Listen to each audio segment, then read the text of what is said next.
En efecto, el año pasado esta legislatura logró la aprobación de la nueva ley de disciplina financiera de estados y municipios.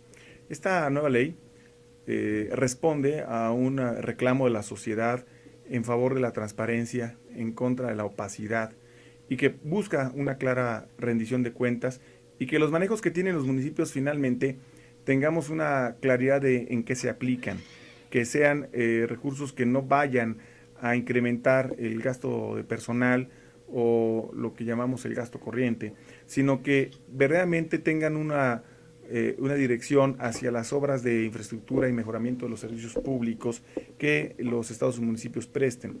Esto ha llevado pues a que se revise el tema el endeudamiento, de lo que llamamos la deuda subnacional correspondiente a estados y municipios, para que ellos puedan, como entes de gobierno, ajustarse a un nuevo sistema para la contratación de obligaciones financieras.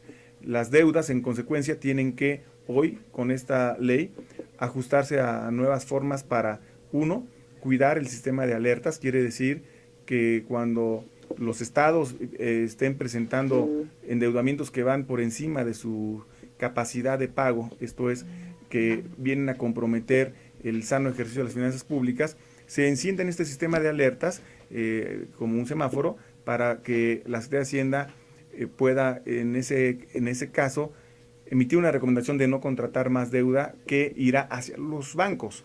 Ese es uno de los elementos que contiene esta nueva ley. Y bueno, coadyuvando con ello, se ha creado la Comisión Especial de Seguimiento del Gasto y Deuda Pública de Estados y Municipios, que junto con la Comisión Bicameral de Seguimiento de la Ley de Disciplina Financiera, habremos de estar observando la manera en que este nuevo sistema se implementa en el país.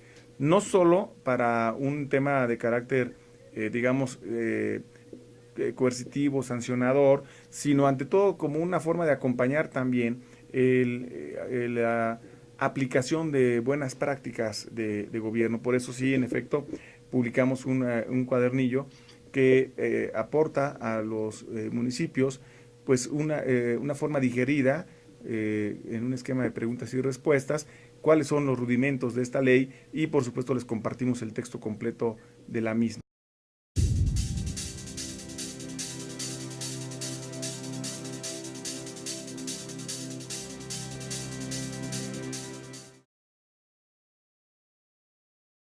Eh, los estados de la República tienen una deuda de 535 mil millones de pesos y los municipios lo tienen de 45 mil millones de pesos. Es una brutalidad. Sí, es bastante recursos, pero más que establecer si esto es poco o mucho, que finalmente son temas complejos por los grandes números, creo que tendríamos que apreciar varios fenómenos en esto. Por ejemplo, en lo que hace a los municipios, el 80% de los recursos que los municipios hoy ejercen provienen de fuentes federales. O sea, cerca de ni siquiera el 20% son recursos autogenerados. Esto nos habla de que los municipios no han tenido un claro compromiso con sus facultades y potestades tributarias, que los municipios no han tenido una posibilidad de fortalecer sus estructuras administrativas, institucionales, la preparación de sus servidores públicos hacendarios, que permita que verdaderamente se cobre, y esto se traduce en que en México, siendo este el principal impuesto municipal, ¿sí? Sino más bien es el único impuesto estrictamente hablando municipal como impuesto, nuestro país solamente tiene una recaudación del 0.13% del Producto Interno Bruto del impuesto predial, cuando el promedio de la OCDE es del 1% del PIB, lo que se recauda por este concepto. En Estados Unidos es del 2.5%.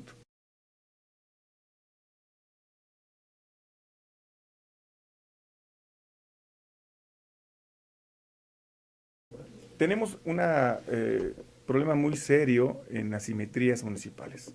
Desde municipios metropolitanos que tienen prácticamente la infraestructura administrativa de una entidad federativa, hasta municipios rurales que con trabajos tienen en una computadora para llevar a cabo la lista del catastro. Perdón, Monterrey, Metlatón, por ejemplo. Desde municipios que ya están pensando en catastro multidimensional, ¿sí? Un catastro que es un instrumento de geografía, de estadística, de informática, que sirve para varios efectos del gobierno, a municipios que con trabajos ponen una lista de predios en una hoja Excel, por decir una cosa, ¿no? O algunos que definitivamente los tienen en hojas, en carpetas, tipo libros de gobierno, en donde llevan los registros de los inmuebles que están en esta demarcación. De esa manera, tenemos que ubicar que los municipios, ante la falta de solidez en sus tesorerías municipales y la dependencia que tienen de los recursos de origen federal, tanto participaciones como aportaciones, en algunos casos han tenido que recurrir al endeudamiento. Y el endeudamiento per se, no podríamos decir es una mala medida, pero cuando el endeudamiento en su aplicación va dirigido, por ejemplo, a los gastos de personal, entonces evidentemente que es una mala medida. Cuando los municipios, en vez de dedicar este recurso a generar condiciones de desarrollo comunitario, lo hacen para llevar a cabo más gasto administrativo, para mejorar oficinas, para comprar vehículos, para pagar empleados, o en algunas otras ocasiones simplemente para pagar los intereses de deudas anteriores, y de esa manera estar solamente, como se dice en el lenguaje coloquial, pues pateando el bote, ¿no? Tapando baches, abriendo nuevos. En consecuencia, esto genera una situación muy delicada. Con todo y que, en efecto, ha habido un incremento de los recursos que tienen hoy en disponibilidad los municipios. Cada ejercicio se ve un incremento muy significativo de la forma en que los municipios están teniendo una mayor recaudación, sino una mayor entrada de recursos por la vía de las participaciones. Lo delicado es que hay municipios que, bueno, el promedio de los municipios de nuestro país dedican el total de sus ingresos, el 75% a su gasto corriente. Es decir, al gasto operativo diario, desde salarios, gasolinas, lo que tiene que ver con suministros, papelería, etcétera. Y el 20% de los recursos los dedican al pago de sus deudas, en tanto que solamente el 5% lo están dedicando a obras y servicios públicos, lo que evidentemente riñe con la idea de un municipio que verdaderamente pueda llevar a cabo un detonante del desarrollo local.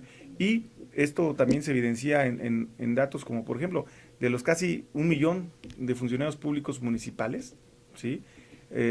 Casi el grueso son administrativos, de funcionarios municipales, de servicios públicos municipales dedicados a seguridad, a bomberos, a protección civil, no rebasan los 200,000 en el país. Entonces, bueno, esos son algunos de los datos que nos llevan a pensar que el municipio tiene que fortalecerse, pero no sobre la base solamente de más transferencias de recursos federales, sino sobre la base de tener mayor capacidad de gestión y de recaudación propia, de modernización de sus propios catastros, de hacer valer sus prerrogativas y facultades en materia de imposición tributaria, para que así puedan tener una capacidad más fuerte de ejercicio de gasto.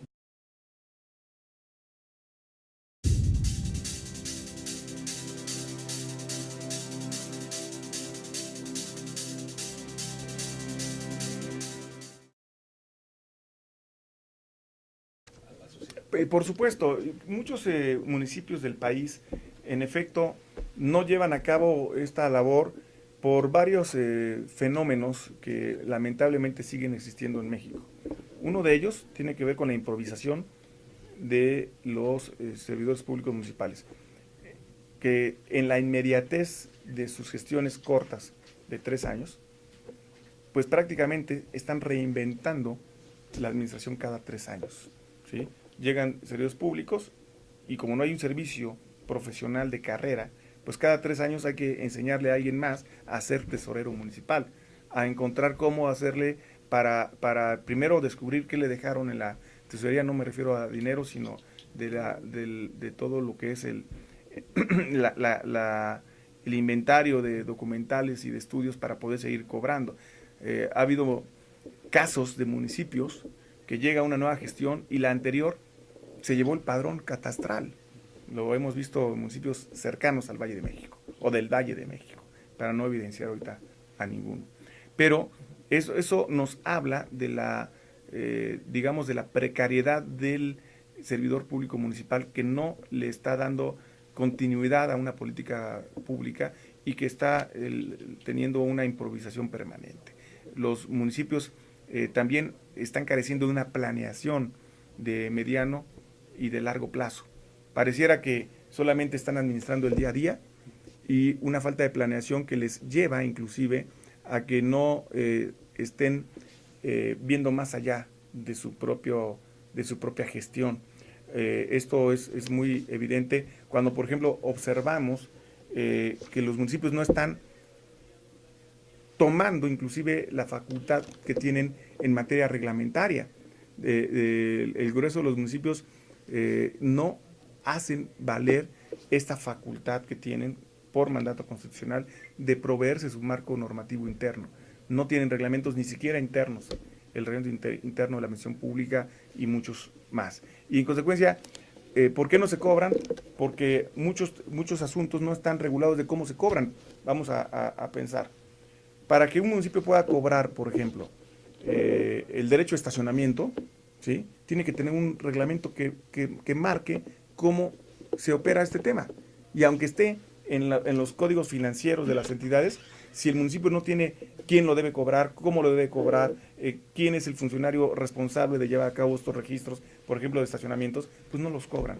Este es un tema que evidentemente brinca, ¿no?, con esta capacidad de llevar a cabo un fortalecimiento de sus haciendas. El problema es que legalmente todos los municipios son iguales. Y por un tema que tiene que ver con nuestra historia, esto es la imposibilidad de que existan figuras intermedias entre las entidades federativas y los municipios, asunto que fue una de las principales demandas en la revolución por este sistema que tenían el porfirismo de autoridades intermedias, que eran las que realmente ejercían el poder público en las demarcaciones territoriales de los estados. Se prohibieron en la Constitución y consecuentemente hoy tenemos municipios disímbolos. Diríamos que tenemos que tener una tipología de estos que nos permita tratarlos no como diferentes, sino de acuerdo con sus necesidades específicas. Así, ir desde el municipio metropolitano, ¿sí?, el municipio urbano, el municipio semiurbano y el municipio rural. Por lo menos necesitaríamos esos cuatro tipologías.